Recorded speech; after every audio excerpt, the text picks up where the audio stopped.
All right, hello everybody. Happy Wednesday, happy hump day. Welcome back. Another episode of 17 and some change. I'm EcuDes17 here to give you my 2 cents. Um, you guys have the benefit of seeing how long the video is going to be before it posts. I don't expect this to be one of my longest videos, but we'll see. We'll see what happens. Um, I hope everybody's doing okay. Um, I hope your week's going well so far. And happy October. It's October 1st, and October is probably my favorite month of the year. Um, for a few reasons. Um, I do. I like spooky season, so to speak. Um, there's something cathartic about indulging in the atmosphere of spook. Um, it's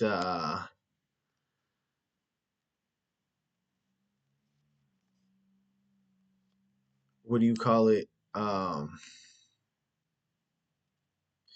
I usually call it for anxiety exposure therapy, but it's a little bit different. It's like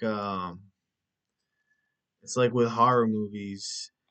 Um, I'm pretty sure this is something that I've talked about, but with horror movies, I think that a lot of people watch them so that they can get um, a safe dose of trauma, um, because their minds were kind of,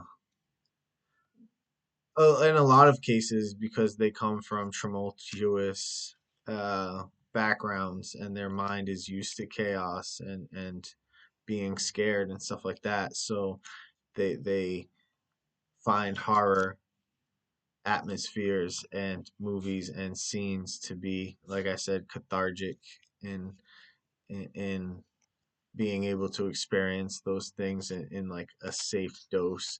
And that's just a working theory um, that I usually work with. I mean, October is my birth month as well, so I just feel like my most of my most of my rhythms are doing best in October. You know what I mean? My sleep cycles and like just like overall like well-being. Like I feel most like myself during fall and October. And I like the decorations. I feel like, and before I get too far down the road, I do need to preface with saying that I am I do consider myself a follower of Christ. And it's sometimes hard for me to reconciliate enjoying uh pagan style rituals with being a Christian. But I think the way that we do it is very harmless, is very innocuous. It's like I think less it's less pagan than Easter, really. I mean, Easter comes around, we're not celebrating fertility, you know what I mean? We're having like Easter egg hunts and doing stuff like that. Like we're not, and same thing with Halloween.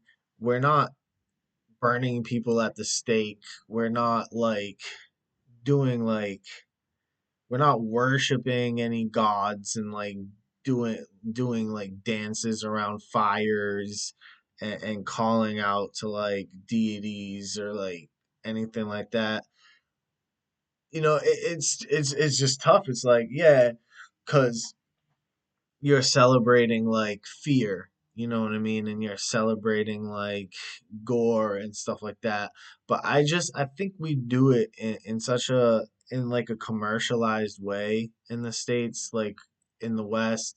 Like we do it in a way where like it's for kids too, like it's for everybody to participate in. Like we caricature a lot of the monsters, like we make ghosts like cute and stuff like that. And then, you know, even like the real scary stuff, like we know we're just playing, you know what I'm saying? And it's it seems to be, I mean, I would like Christmas to really have that as well. Um and I think it kind of does, but it's falling off a little bit. Um but Halloween really always seemed to be like a holiday that people kind of get into the spirit of, kind of get behind. You know what I mean? It feels like it brings people together this season, and hopefully all the holidays can start doing that some more and stuff like that, you know. Um, on that note, um, I did watch the movie Meg 2.0 the other day, and it was pretty good. I liked the first one. I liked the first one a lot. Um, so much so that I would even consider like rewatching it. I didn't think the second one was as good. It's not. I don't regret watching it. Um, I think the plot was a lot harder to follow in the second one. Um, there was like a lot of there might be spoilers in what I'm gonna say, just to let you guys know. But I thought the plot was a little bit more difficult to follow. There was a lot of like body switching and stuff like that. And there was a lot of like, oh, this happens out of nowhere. Like, who would have suspected that? And like, this happened because this happened, but don't forget about this other thing. And so like I felt like there were a couple like I can't put my finger exactly, but I felt like there were a couple like stretches, like there were a couple like loops. There were a couple times in the movie where you're like, all right, what exactly is is this? Like, why exactly is this or whatever?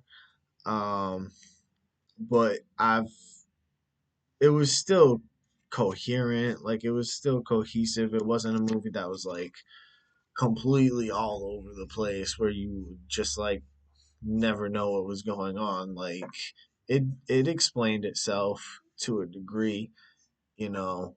Um so you're not completely lost while watching the movie. Um and I think I realized, was it scary? I didn't really think it was scary. Like I wasn't like I didn't think it was scary at all. There was nothing like scary about it. But then again, I like the robot. I like Meg, so um, I figured out what I thought was really the great part about movie number one, and what still remained great about this one. So I figured I identified what it was, um, that I that makes these movies good to me. It's um the dynamic between the aunt, the the girl, and the robot. Um, that interplay, they got good acting, like they're really convincible about like convincing about um especially like that like their emotions, like you like their emotions are mad convincing, and then like their dialogue seems like natural and stuff like that, like they've worked together in the past, or like they would be relatives in real life or something like that. It's kind of like it's just really like a natural, believable, uh, emotional dynamic between those three, and that's pretty cool. I think that's pretty cool. There were some scenes that I think were trying to be creepy, but they just made me laugh. They just made me laugh, and I'm not like one of those type of people. Like creepy shit typically creeps me out. Like I don't usually like laugh at creepy stuff, but I think for some reason this movie, like it was just funny the way that that they tried to do it. You know what I mean? The example fails to come to me at the moment. Um, well, you'll probably, if you watch it, you'll probably know what I'm talking about. There's some like exaggerated things like in the second half of the movie. Let me see. Okay. I was like, did I bring my water with me? Do I have to pause this and freaking go all the way away?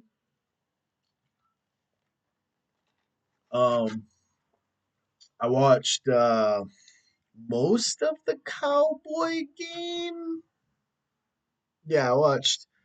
I only missed like a chunk of the fourth quarter or whatever when I was uh going home and stuff like that. But the Cowboys played the Packers, and everybody expected the Packers to like just annihilate them and to just like destroy them all over the place. And that's what it looked like was happening in the first quarter. It was like bam, bam, two touchdowns right off the bat, nothing for Dallas, and then the Cowboys they blocked an extra point. They ran it back into the end zone and got 2 points, which I think was like the only like the 14th, 15th time in NFL history that's happened since it's been a new rule, um, which might have been 2008 ish. But anyways, so it was like 13-2, and then we started doing some things and stuff like that, and we started scoring points here all over the place. Um, Dak Prescott's been playing absolutely stupid this year, and I mean that in a great way. He's been playing superb. Like I it's been a long time since I've seen quarterback play like this. Um, Especially in Dallas. You know, I've always said that I think Tony Romo is better than Dak Prescott. Um, if Dak continues to play the way he's playing now, like that's gonna change. That has a very high potential of changing. He is just coming into his absolute own, which is odd to say for somebody who's been like arguably top tier for a very long time. I don't think it's arguable anymore as far as like Dak Prescott is like an elite quarterback. Like he's one of the best quarterbacks in the league. And like I don't think that's arguable at all. His offensive line isn't elite. Um, his receiving core is good. Um, he doesn't really have running backs and stuff like that. He has no defense. No, he is um, leading this team with precision and poise and clutchness and no, he's doing absolutely great. I think he's doing great. You know, our defense also then the defense the defense was poo for a large portion of the game, but they were still good enough to keep Green Bay out of the end zone multiple times towards the end and force them to field goals. And so they made plays when they had to, you know, and so that was good. And what does it mean overall for the team going forward and stuff like that? I'm not sure. I know we got two shitty opponents, but like we got the Jets and somebody else that's crap. And then but that's the thing, like you never know. Like just as like I'm not surprised when Dallas like puts up a really good fight against a really good team. I'm also not surprised when they poop their pants against a really bad team and even lose or something. So we'll have to see. My thing with the Cowboys is like, you know, I mean, some people will say like five is enough, whatever, but it's been 30 years and I just don't want the prestige of the organization to continue to deteriorate. You know, I want them to be a brand that is, I want them to remain a strong brand and to be looked at as like wow, not a laughing stock, you know what I mean? Um Cowboys, they're the number one money franchise, this, that, and the other thing, and it's like, all right, well now like can they gotta win? They gotta do more winning and stuff like that, you know, to live up to all this. Um, they need a resurgence. I don't know. They need like one. It's just like football doesn't work like that anymore, but like I mean, basketball even works more like that, where like people will conjugate to a place, but like we need like a surge of like a bunch of nasty ass players like being like excited to play for the Cowboys and to win a chip with the win a Super Bowl with the Cowboys. That's what we need. We need like 3, 4 studs to just like come to Dallas. Just come to Dallas. You know what I mean? And but we'll see. I mean, sometimes I feel like um it's a running joke. Like the universe is playing like a running joke on the Cowboys and their fans. And sometimes I feel like anything that can go wrong will go wrong. And I feel like the universe is making it as frustrating as humanly possible for Cowboy fans. Like the way that the Cowboys lose and stuff like that is just absolutely ridiculous. From the Tony Romo bobbled snap to the Des Bryant wasn't catch um to the freaking n- not spike the ball with 0 seconds left against San Fran. It's just like they just get your hopes up, and then they just diarrhea and like even like they'll be down, they'll make a little bit of a comeback, like, come on, fans, like don't give up yet. And then they'll fart. And it's like the last time Cowboy fans have like gotten like satiated, like gotten like a release, like watch their team actually like steamroll and continue to steamroll and like make you proud, where you can like scream at the screen like, yeah, let's go fucking Cowboys, yeah, we did it. Like the last time the Cowboys have gotten their fans hyphy, oh my goodness, oh my goodness, I can't even remember. Because I mean, they've had good seasons, they've won relatively big games and stuff like that, but you're expected, like, you want Super Bowl. So like if they're winning a big wild card game and stuff like that, like you just don't get it with the Cowboys. Like you just, so even their big victories are little. You know, even what would be like a big victory for another team isn't like a big victory for the Cowboys. It's like, okay, our biggest victories are freaking wild card wins and stuff like that.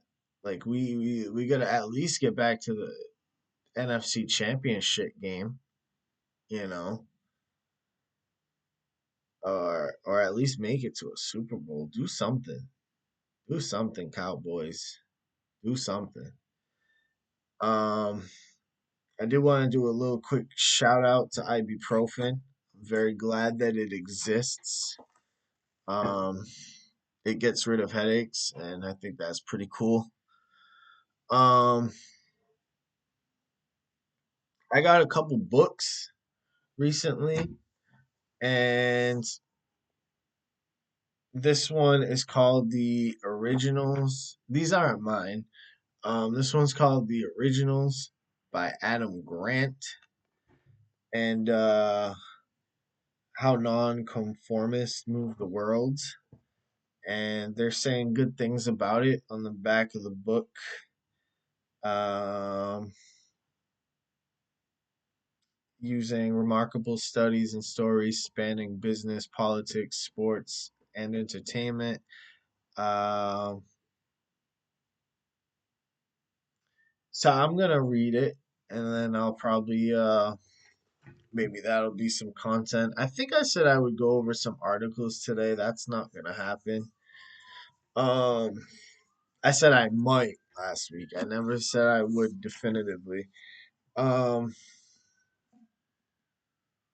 and then I got this one, Dinner with King Tut, and basically where you're using um archaeology. They're using archaeology to recreate stories, like like putting you back in time, like recreating like what these people's lives were like and stuff like that, and like telling actual stories about people in different time frames. Polynesia, 1000 BC, Rome, 100 AD, um, California, 500 AD, and I love the smell of fresh books though. But and so I'll read that, and I'll probably be talking about that and stuff like that too. That one seems pretty cool. Um, and then so kind of to kind of finish off, what I wanted to do is one, two, three, four, five, six. I have a list of six um horror figures, horror icons that we're all familiar with, that I am familiar with, the ones that I watched the most of growing up. Um, and I'm gonna rank them in order of who I would least like, who I would least likely want to run into, and who I would and who I would be like least afraid to run into. So I'm gonna start with like the sixth scariest. So this is the person that I would want to encounter. And then I'll work my way up to the number one scariest person who I wouldn't want to encounter and stuff like that. So,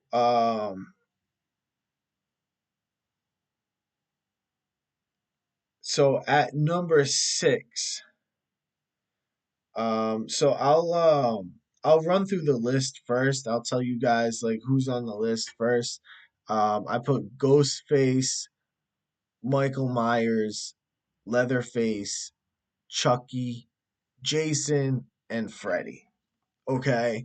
And so out of these horror icons, the person number six, the bottom of the list, the person I wouldn't mind running into, the least scary, I would have to say, is Chucky. I'd say Chucky at number six. Um, Chucky is knee tall. I've always thought of him as a puntable character.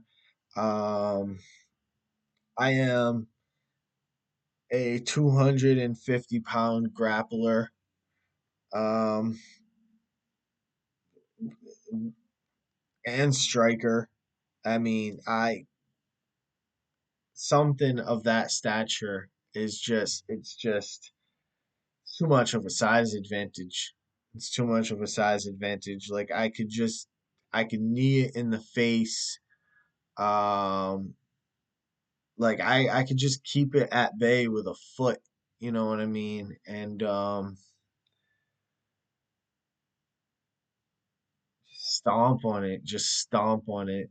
You know, I don't see how Chucky is anything um, to be concerned about. Um, with that being said, you're gonna have to get through the initial heart attack um, that comes with having a inanimate object attacking you with a knife. Um, you know, if you could get through that, then it's fine as far as I'm concerned. And then I'm gonna say the second least scary is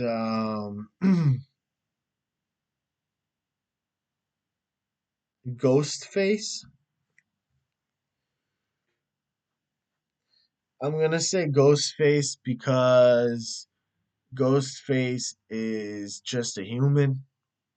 I've seen Sidney Prescott take on two ghost faces at the same time. Um, Especially if the human behind the mask isn't technically any kind of like he's not like a real assassin.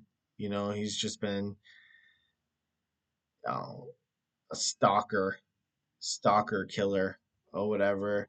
But like most of these ghost face don't have any formal training. They're not, martial artists. They're not assassins by training or anything like that. They're just people, and I think I'm in the 90% tile as far as like people that I could um like beat up. I think I could, as a 250-pound man with martial arts experience, I believe that I could handle about 90% of the population. Um, Now, that 10% is still millions of people that could annihilate me easily. You know what I mean? But um, if we're assuming that these ghost face killers are just normal 180 pound or 200 pound like dudes with no formal training in anything, um, yeah, I'm dropping them on their heads. And I know they wear bulletproof vests and stuff like that, but like a nine to the dome, like that's that's a dead ghost face. You know what I mean? And so, nah, ghost face. I mean, it's not, you don't want to be jumped from behind with no weapons on you, and he gets that knife into your back or whatever. Like, obviously, that's terrible. Obviously, it's creepy, like, knowing, like, where he's gonna come from, having him on the phone, like, do you like scary movies? Ooh, I shut off all your lights. Ooh, where am I? Ooh. Like, all that's scary, but we're talking about, like, go back against the wall, and then compared to the alternatives, I don't think he's that bad. Um, I think I'm gonna surprise.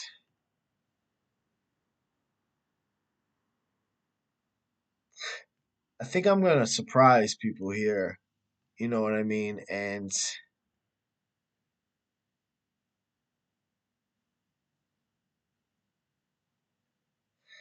it's tough because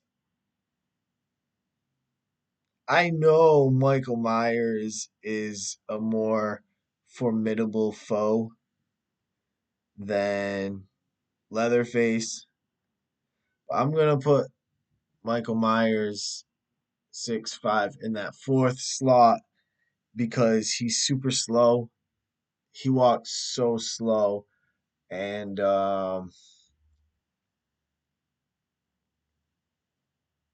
I think he's also well, he's got the power of evil or whatever. So does Chucky and stuff like that. But I've never seen, like, I've seen Michael Myers get lit up and survive and stuff like that. Um, but usually just like a small mob can kind of take him out. And I know like a shotgun would turn his head into like a watermelon. You know what I mean? And he's not like surviving that and shit like that. And so, yeah, like, okay. Like he's so slow, like you could kind of like walk backwards and keep your eyes on him so he doesn't like morph or teleport or whatever like he seemed to do in Halloween 4. But hey, you just keep your eyes on him, like go get your gun, like, you know what I'm saying? Like do it like a slow jog, whatever. Um like you can always like stay like 100 yards in between you guys. And I just think that shotgun is gonna do tons of damage. And I mean, maybe it's not fair to have a shotgun, but like headshots, man, like it doesn't even need to be a shotgun. Like headshots, Michael Myers, nah. And then I put Leatherface. I mean, I'm gonna put Jason.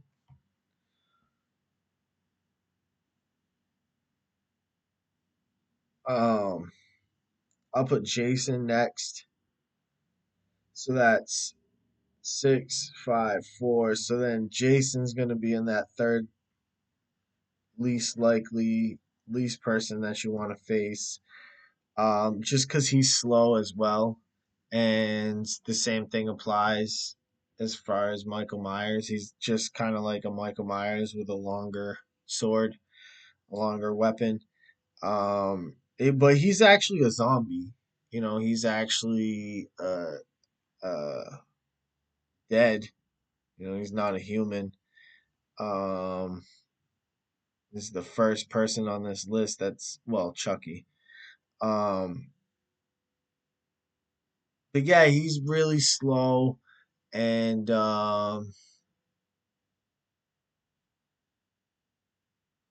if you're and headshots. You know what I mean? Um, if you're on Camp Crystal, it might be a little bit scarier, especially if you get that. I don't know how you would just be like hearing it, but like if you were just hearing it, that would be scary. And then I'm gonna put Leatherface. I'm putting Leatherface at number two, because he sprints and he has an entire chainsaw that is so loud and obnoxious and so deadly and so like like a chainsaw is a crazy weapon.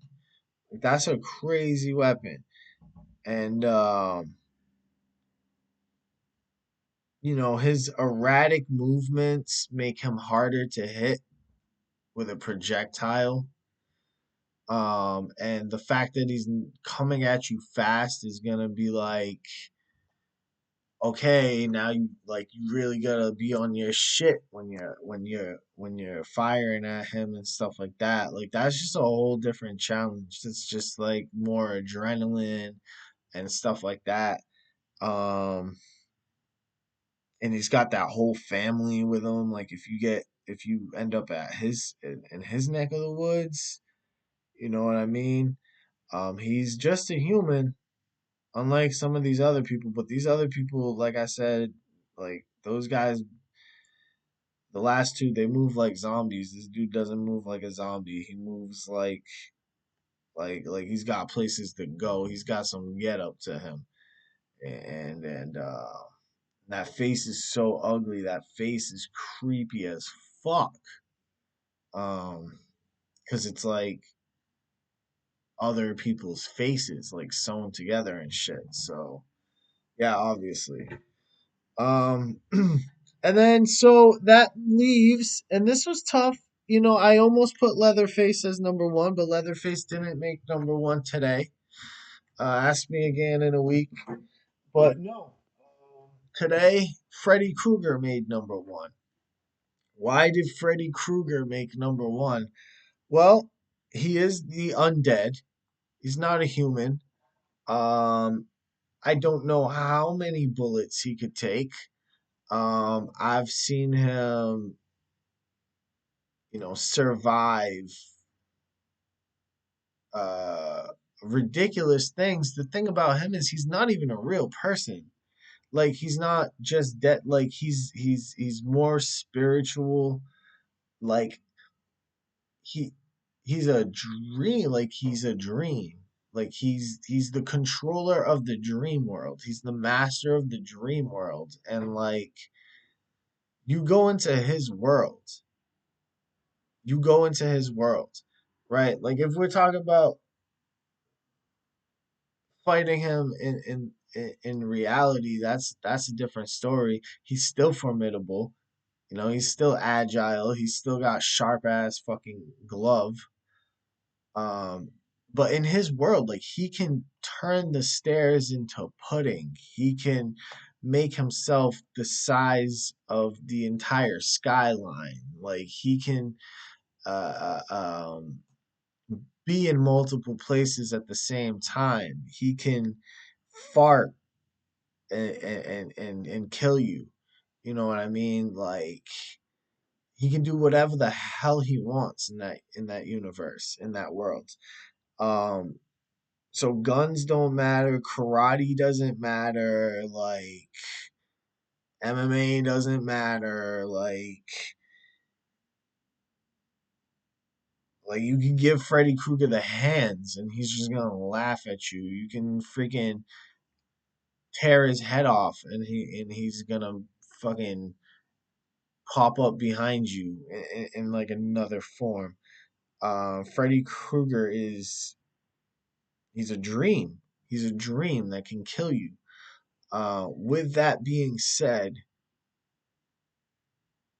you can there is a way to defeat him, and he says it himself in Freddy versus Jason, and we see it in Freddy versus Jason. He loses a lot of his power, a lot of his effectiveness, because people thought of him as like a just a myth, like people weren't afraid of him and stuff like that. And he says the only thing to fear is fear itself. I don't think that's his original quote. Like as a philosopher, I should know who like originally quoted that. Um,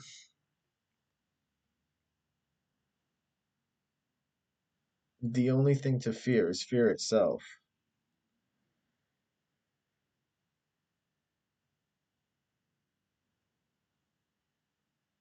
Franklin Roosevelt.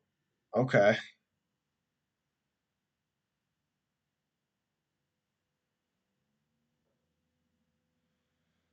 So first of all, let me assert my firm belief that the only thing we have to fear is fear itself, nameless, unreasoning, unjustified terror, which paralyzes needed efforts to convert retreat into advance. All right, well, yeah, and so if you're some kind of like monk or like you're mad, like spiritual, like you really got like Jesus in your corner or whatever, like maybe you can like all you gotta do is not be afraid of him. And like that's how you beat him and stuff like that. So, but that's easier said than done. You know what I mean? If you wake up in a dream and the freaking walls are bleeding and stuff like that. Like we saw that dude in Freddy vs. Jason. He's like, "You're not real. You're not real." But like, the shit's perception is reality sometimes. You know what I mean? So like you gotta be really strong willed, really strong minded to see what's happening around you and know like, oh no, this is fake. I'm not scared. Um, the Lord is my keeper. Um, but yeah, so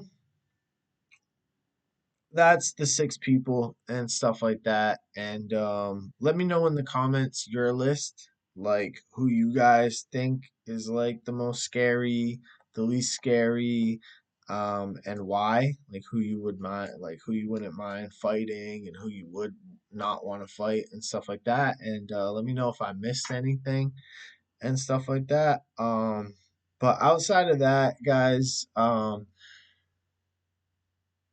thank you. It's been real. Thank you guys for tuning in, to listening, for listening, and I hope you have a great week. Um, and we'll do this again next week. All right. Goodbye.